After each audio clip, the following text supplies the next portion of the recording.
সবাইকে প্রীতি ও শুভেচ্ছা জানিয়ে আজকের খুব গুরুত্বপূর্ণ একটা লাইভ শুরু করতেছি।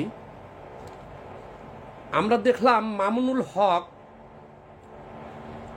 কে 3 বছর 2 মাস পরে জেল থেকে ছাড়া পেলেন মামুনুল হক। আচ্ছা, ছাড়া পাওয়ার পরে ওনাকে বিশাল একটা সম্বর্ধনা দেওয়া হলো, ফুলের সম্বর্ধনা দেওয়া হলো। তাইলে ঘটনাটা একটু সংক্ষিপ্তভাবে বলি। মামুনুল হক সাহেবরা হেফাজতে ইসলাম ভারতের প্রধানমন্ত্রী নরেন্দ্র মোদী কে বাংলাদেশ সরকার দাওয়াত দিয়েছিল, ইনভাইট করেছিল একটা প্রোগ্রামে, বঙ্গবন্ধুর জন্মশতবার্ষিকীর প্রোগ্রামে। কিন্তু এই হেফাজতে ইসলাম সহ কিছু দল তারা জিহাদের ডাক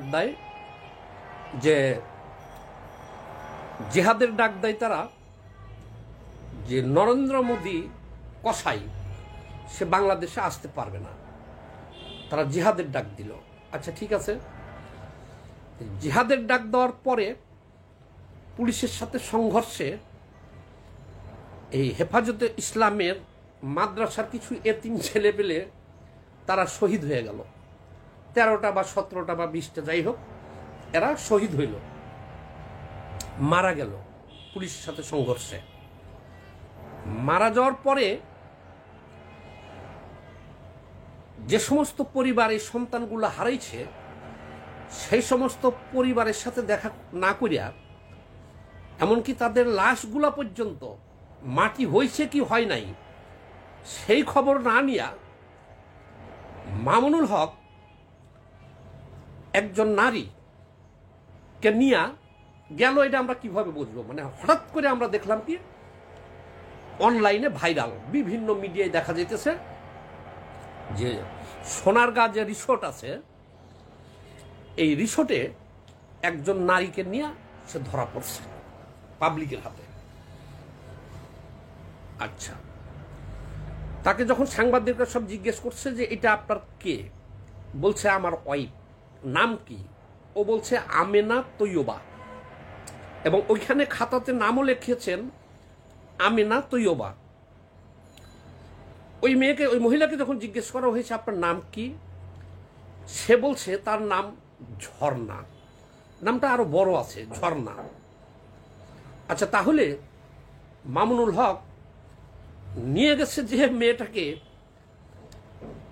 যেটাকে তার বউ বলতেছে, সেটা প্রকৃতপক্ষে হলো শহীদুল হকের স্ত্রী। তো যাই হোক, তার নাম না লেখে লেখছে কিন্তু তার স্ত্রীর নাম এখানে, সে নিজেই বলছে। আচ্ছা, ধরা পড়ার পরে সে কিন্তু ওখান থেকে ফোন দিচ্ছে তার স্ত্রীকে যে দেখো, আমি ওই এখানে ধরা পড়ছি, আমার সাথে যে আছে এটা হলো শহীদুল ভাইয়ের স্ত্রী, তুমি মাঝখান দিয়ে অন্য কিছু মনে করো না। আবার খালি মনে করো না, কেউ যদি জিজ্ঞেস করে তোমাকে, বিভিন্ন জন জিজ্ঞেস করলে বললো আমিও জানি, ব্যাপারটা জানি। দেখেন, আলেম ওনার স্ত্রীকে শিখাই দিতেছে। এটা ভাইরাল হইলো, এগুলো যাই, এটি ভাইরাল হওয়ার পরে এখন মামুনুল হক বাসায় ফিরা সে কিন্তু কোরআন শপথ করে ফেলল যে আমি কোনো অন্যায় করি নাই।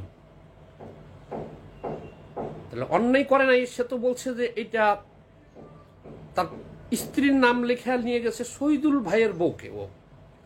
তারপরে আবার সে নিজেই কোরআন শপথ করে ফেলছে যে সে কোনো অন্যায় করে নাই।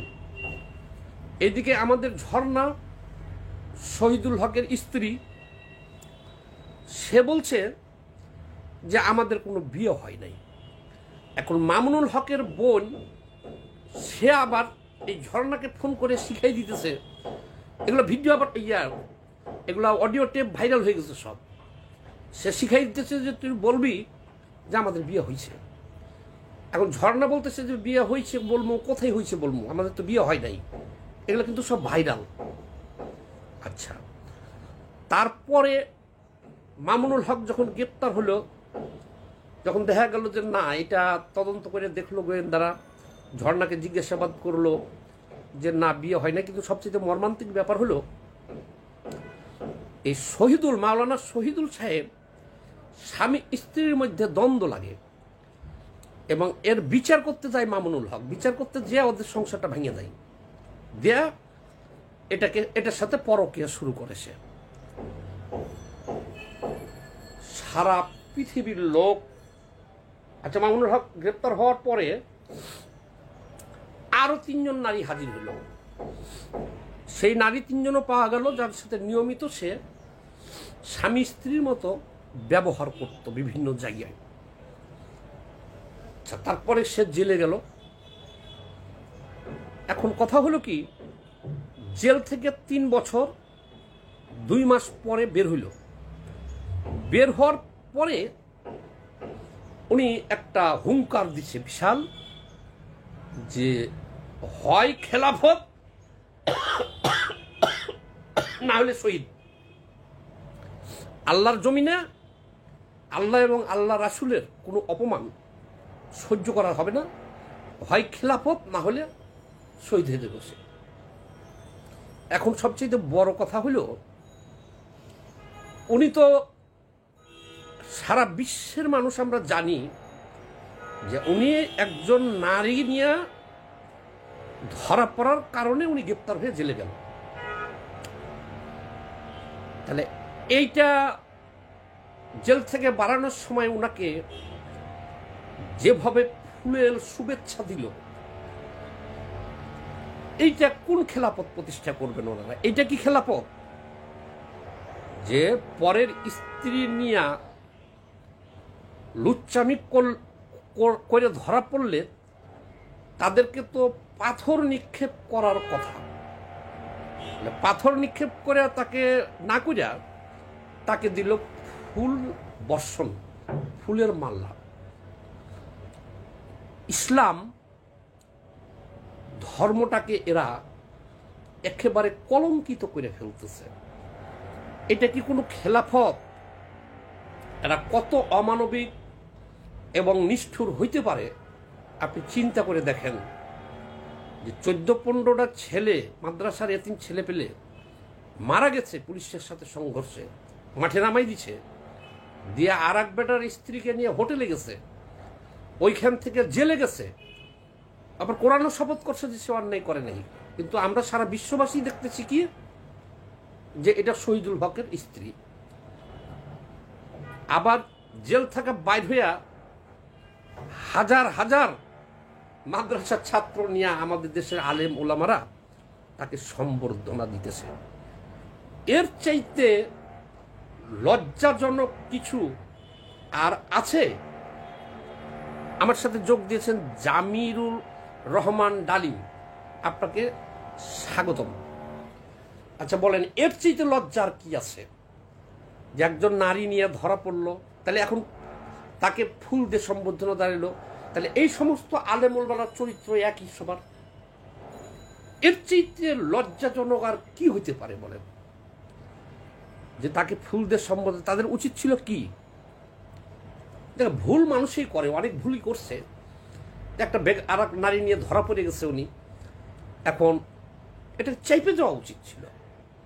যে আস্তে করে জেল থেকে বাইরে চোরের মতন যাইব গা বাসায়, কেউ জানবই না যে সে গেছে বাসায়।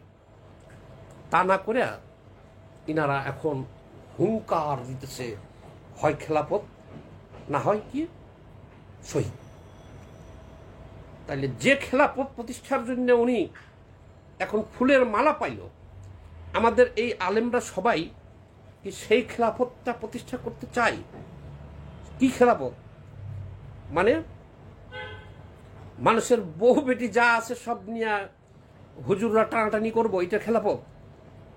যার যাকে ভালো লাগবে ছলে বলে কৌশলে নিয়ে ওনারা হোটেলে যাবে, এই খেলাফত প্রতিষ্ঠা করবে? ইসলামিক খেলাফত কি এইটা?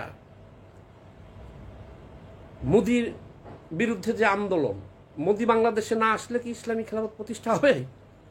ইসলামিক খেলাফত আসলে ইসলামের সাথে এই ধর্ম ব্যবসায়ীদের কোনো সম্পর্ক নাই। একজন সাধারণ মুমিন মুসলমান, ধরেন আমি, বা আমার মতো যারা আছে, এরা যতটুকু আল্লাহ রাসূলকে ভয় পায় কিন্তু বা মাইনে চলে, আসলে এইটি হলো সব ধান্দাবাজ। এরা একজন লোক, খেলাফত তো পরের কথা, একজন লোক এমপি হয়ে দেখা পারবে? ওই জনগণ এদেরকে চিনে কেন?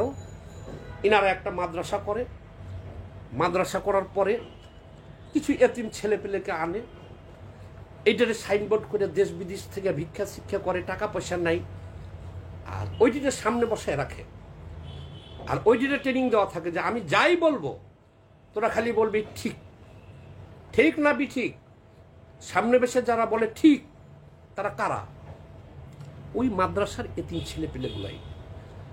আবার ওদের ধর্ম ব্যবসা ঠিক রাখার জন্যে এই মাদ্রাসার এতিম ছেলেপেলেগুলোকে রাস্তায় নামাই দেয়, মাঝে মধ্যে রাস্তায় নামাই দেয় এদেরকে। শাপলা চত্বরে একবার নামাইলো, দেখছেন? এরা কারা? মাদ্রাসায় অসহায় এতিম গরিব মানুষের ছেলেপেলেগুলো, তারা বিভিন্ন লোকের জাকাতের টাকা, দানের টাকা, দেশ বিদেশ থেকে হৃদয়বান মানুষের টাকায় তারা খায়। কিন্তু এই যে ধর্ম ব্যবসায়ী চক্র যারা খেলাফতের কথা বলতেছে, শহীদের কথা বলতেছে, এদের চরিত্রটা বাংলাদেশের মানুষ জানে এবং আরো জানার উচিত। এরা কোরআন বিশ্বাস করে না। সারা পৃথিবীর মানুষ জানে মহাসত্য যে শহীদুল হকের বউকে নিয়ে যে সে ধরা পড়ছে, সে বাইর হয়ে এসে কোরআন শপথ করছে অনলাইনে যে সে অন্যায় করে নেই। তাহলে কোরআন বিশ্বাস করে তারা? কোরআন বিশ্বাস করে না। তারা হলো ধর্ম ব্যবসায়ী। এই প্রত্যেকটা ধর্ম ব্যবসায়ী দেখেন গাড়ি আছে, তারা গাড়িতে চলে, ভিক্ষা করে গাড়িতে চলে। তারা এখন সৌদি আরবেরও বিরুদ্ধেও বলা শুরু করে দিছে। সৌদি আরবে তো ধর্ম ব্যবসা নাই। বাংলাদেশের হুজুরেরা যারা সৌদি আরবের এখন সমালোচনা করতেছে, যাদের মদের বার হইতেছে, সিনেমা হল হইতেছে, এই হইতেছে, ওই হইতেছে, কিন্তু আরে ভাই, সৌদিয়ানরা তো আমাদেরকে বলে ফেক মুসলিম, হিন্দু থেকে রূপান্তরিত মুসলিম। ওরা তো আমাদেরকে মুসলমান হিসেবে স্বীকৃতি দেয় না সৌদি আরবরা। তাহলে আপনারা তাদের ভুল ধরবেন কিভাবে? যাক, এটা অত্যন্ত লজ্জাজনক যে এই সমস্ত ধর্ম ব্যবসায়িক যে চরিত্র দেখলাম, যে সারা পৃথিবীর মানুষ দেখতেছে সে একটা মেয়ে ধরা পড়ছে, বাইরে এসে কোরআন শপথ করে যে আমি অন্যায় করি নাই। তারপরে প্রতিষ্ঠিত প্রমাণিত একজন ধর্ষক 3 মাস পর জেল থেকে বেরিয়েছে। আমাদের দেশের সব আলেম ওলামা, ওরাই আর কি ধর্ম ব্যবসায়ী চক্র আর কি। এদেশে কোনো একজন নাগরিক কি ওখানে গেছে? মানে মাদ্রাসা ছাড়া ওরা মাদ্রাসায় যে সমস্ত ছেলেপেলেকে খাওয়ায় তারা, এবং এই ধর্ম ব্যবসায়ী যে চক্র, তারা তাকে ফুল দিয়ে সম্বর্ধনা জানাইছে। কেন? একজন ধর্ষককে ফুল দিয়ে সম্বর্ধনা জানাইছে কেন? জানাইছে যে তাদের ধর্ম ব্যবসাটা টিকে রাখতে হবে, তারা ওই কাম করবে। বা ওদের কওমি মাদ্রাসায় প্রতিদিন শিশু বলাৎকার হয়। এই মামুনুল হক কিন্তু শিশু বলাৎকারের অভিযোগে অভিযুক্ত হয়েছে অনেকবার, সেই তথ্য আমাদের কাছে আছে। তো যাই হোক, আমি লাইভ দীর্ঘায়িত করবো না। লাইভটা করলাম এই কারণে, আমি ধিক্কার জানাই যে নারী নিয়ে ধরা পড়ার পরে একজন আলেম নামধারী মামুনুল হককে এইভাবে ফুলের শ্রদ্ধা জানা, সম্বর্ধনা দেওয়া একজন ধর্ষককে, যেখানে উচিত ছিল শরিয়া আইনে বিচার করলে পাথর নিক্ষেপ করা, বাদ দেন পাথর নিক্ষেপ করা, কিন্তু তাকে ফুল দিয়া এইভাবে সম্বর্ধনা জানানোটা এটা ইসলামের জন্য লজ্জা, জাতির জন্য লজ্জা। আমি ধিক জানাই তাদের এই কর্মকাণ্ডকে। সবাই ভালো থাকবেন এবং এদের থেকে সতর্ক থাকবেন। ধন্যবাদ।